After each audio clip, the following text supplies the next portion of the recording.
కేజ్రీవాల్ మరికొన్ని గంటల్లో మళ్లీ జైలు బాట పట్టనున్నారు. మధ్యంతర బెయిల్పై బయట ఉన్న కేజ్రీవాల్ రేపు మధ్యాహ్నం తర్వాత కోర్టులో లొంగిపోతారు. కార్యకర్తలు ఎవరూ ఆందోళన చెందాల్సిన పని లేదు అంటూ ఢిల్లీ ప్రజలకు కీలక సందేశం ఇచ్చారు కేజ్రీవాల్. మద్యం కుంభకోణం కేసులో ఆమ్ ఆద్మీ పార్టీ జాతీయ కన్వీనర్ ఢిల్లీ సీఎం అరవింద్ కేజ్రీవాల్కు సుప్రీంకోర్టు ఇచ్చిన మధ్యంతర బెయిల్ ఇవాల్టితో ముగియనుంది. రేపు ఆయన కోర్టు ముందు లొంగిపోవాల్సి ఉంది. తన మద్దతుదారులు ఢిల్లీ ప్రజలకు కేజ్రీవాల్ కీలక సందేశాన్ని ఇచ్చారు. మధ్యంతర బెయిల్ ముగియడంతో రేపు మళ్లీ లొంగిపోనున్నట్లు తెలిపారు. లొంగిపోయేందుకు ఆదివారం మధ్యాహ్నం 3 గంటలకు తన ఇంటి నుంచి బయలుదేరనున్నట్లు చెప్పారు. ఎవరూ ఆందోళన చెందొద్దని తన మద్దతుదారులకు సూచించారు. తాము నిరంకుశత్వానికి వ్యతిరేకంగా పోరాడుతున్నామని గుర్తు చేశారు కేజ్రీవాల్.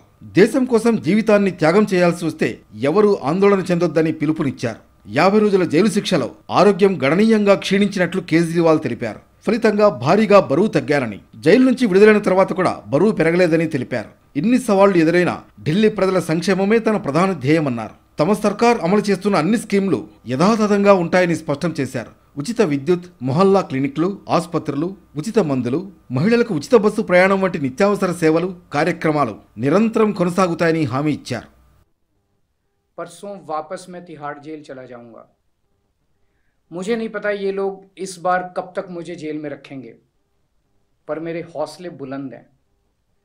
देश को तानाशाही से बचाने के लिए जेल जा रहा हूं, इसका मुझे फक्र है. इन्होंने मुझे कई तरह से तोड़ने की कोशिश की. यदि मेरे प्राण भी चले जाएं तो गम मत करना. आपकी प्रार्थनाओं की वजह से ही आज मैं जिंदा हूं और आगे भी आपका आशीर्वाद मेरी रक्षा करेगा.